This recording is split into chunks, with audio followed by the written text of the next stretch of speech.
आम किसे नहीं पसंद।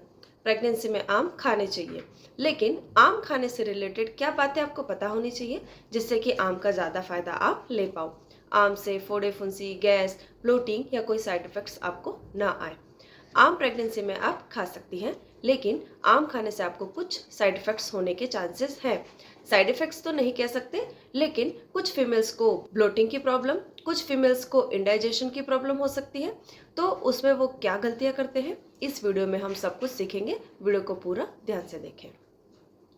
जो आम होता है, आयुर्वेद के अकॉर्डिंग वात, पित्त और कफ को शांत करता है। पका हुआ आम। अगर आप प्रेग्नेंट हैं, खट्टा खाने का मन करता है, तो आप कच्ची केरी की चटनी खा सकते हैं। लेकिन कच्ची केरी की चटनी अगर आप ज़्यादा मात्रा में खाती हैं, मतलब दिन में बार बार हर चीज़ के साथ आप उसको लगा लगा के खा रही हैं, तो हो सकता है कि एसिडिटी ट्रिगर हो जाए।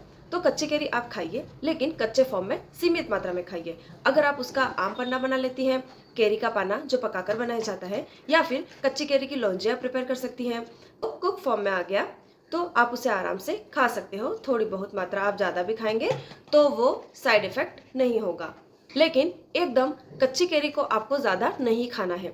अब हम बात करेंगे पके हुए आम की, जिसकी खुशबू और स्वाद दोनों ही बेहतरीन होते हैं और बिल्कुल टेम्पटेशन रहता है गर्मी के मौसम में आम खाने का। सभी को इंतजार होता है, सभी पसंद करते हैं। तो गर्मियों में एक दिन में एक आम आप सरलता से खा सकती हैं। बिल्कुल आपको खाना चाहिए आम, क्योंकि आम में vitamin C, magnesium, iron, calcium, protein, carb, fat सब कुछ है। आपकी हड्डियों के लिए, बच्चे के विकास के लिए, वेट गेन के लिए, एनर्जी के लिए, खून की कमी के लिए, कब्ज दूर करने के लिए, सब चीज़ का इलाज इसके अंदर है। शरीर के दोषों को भी ये कम कर देता है, स्किन को भी अच्छा रखता है। और थर्ड ट्राइमेस्टर में जब वेट गेन की ज़रूरत होती है, तब आप आम आराम से खा सकती हैं। लेकिन आम को कैसे खाएं? खाने में गलतियाँ होती हैं कुछ ना कुछ, जिससे कि आम आपने खाए लेकिन उसका पूरा लाभ आपको नहीं मिला। कई लोगों को खट्टी डकार आती है, कई लोगों को इंडाइजेशन होता है, कई लोगों को वॉमिटिंग हो जाती है। तो क्या आप प्रेगनेंसी में मैंगो शेक पी सकते हैं? यस, पी सकते हैं। आम एक मीठा फल है और मीठे फल को दूध के साथ कंबाइन किया जा सकता है। तो आम खाने का बेस्ट तरीका यह है कि आम को एक इंडिपेंडेंट मील खाया जाए। ये नहीं कि आप खाना खा रहे हैं, 4 कटोरियाँ पहले से लगी है और 5वीं भी लगा दी आम की। ऐसे आम को नहीं खाना है कभी भी। आम को अलग से खाना चाहिए, जैसा कि आपने खाना खा लिया, उसके आधे घंटे के बाद आपने आम खा लिया, ये फिर भी पॉसिबल है। या फिर आपने आमरस थोड़ा सा ले लिया, या फिर आप ब्रेकफास्ट के बाद जब एक छोटी सी भूख लगी तो आपने मैंगो का मिल्क शेक बना लिया। और उसमें ये ध्यान रखना है कि आपको एडिशनल शुगर ऐड नहीं करनी है, क्योंकि ये ऑलरेडी मीठे होते हैं।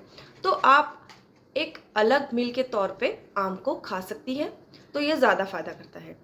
चाहे आप मैंगो शेक ले, चाहे आप आमरस पिए, या चाहे ऐसे ही आप मैंगो कट करके खा लें। लेकिन जिनको इन्फ्लामेशन है, जिनको डायबिटीज़ है, पीसीओडी है, या लीवर की इश्यूज़ है, बॉडी हीट बहुत ज़्यादा रहती है, थोड़ा सावधान रहे। फ़ायदा नहीं कर रहा है, नुकसान पहुंचा रहा है, अनईजीनेस हो रही है खाने के बाद, तो आम ना खाएं या फिर कम खाएं। आम खाने की बहुत बड़ी सावधानी, जिससे कि आम का फ़ायदा आपको नहीं मिलता है, वो ये है कि जब आप आम मार्केट से लाते हो और ऐसे डायरेक्ट ही कंज्यूम कर लेते हो, तो आम का जो एसिड होता है वो आप ले रहे हो, तो आम के जो पोषक तत्वों को शरीर में अवशोषित या एसिड नहीं होने देता है।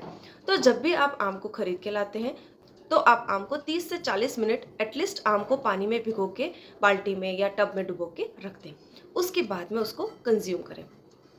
पानी में सोक करने से उसका एसिड का जो कंटेंट होता है वो रिड्यूस हो जाता है और उसके न्यूट्रिशन बॉडी में अच्छे से एब्जॉर्ब हो जाते हैं। एक दिन में एक मीडियम साइज का आम आप आसानी से खा सकते हैं। प्रेगनेंसी के सभी ट्राइमेस्टर में आम कंज्यूम करना सेफ है, लेकिन अगर आपको कोई मेडिकल कंडीशन है तो उसमें आपको थोड़ी सी केयर रखनी चाहिए। इवन डायबिटिक पेशेंट को भी मॉडरेट मीठा आम दिया जा सकता है। पीसीओडी के पेशेंट को भी आम मॉडरेट अमाउंट में हल्का मीठा आम दिया जा सकता है। आम खाने से बच्चे का, माँ का वेट गेन बहुत अच्छे से होता है। तो अगर आपका वेट ज़्यादा है तो आप आम थोड़ा सा कम मीठे वैरायटी का जो आता है वो चूज़ कर सकते हैं, क्योंकि आम के भी बहुत सारी वैरायटीज़ होती है। कुछ होते हैं वो बहुत ज़्यादा मीठे होते हैं, कुछ थोड़े कम मीठे होते हैं, तो उसका चयन आप आपके अकॉर्डिंग कर सकते हैं। तो फ्रेंड्स, प्रेगनेंसी में आप एंजॉय करें आम का स्वाद, लेकिन कैसे खाना है? अलग से खाएं, सोक करके खाएं, पानी में भिगो के खाएं, जिससे आपको इसका कोई साइड इफेक्ट ना मिले। फोड़े फुंसी होना, इन सब से आप बच जाएं। Hope it helps you. Thank you. Bye.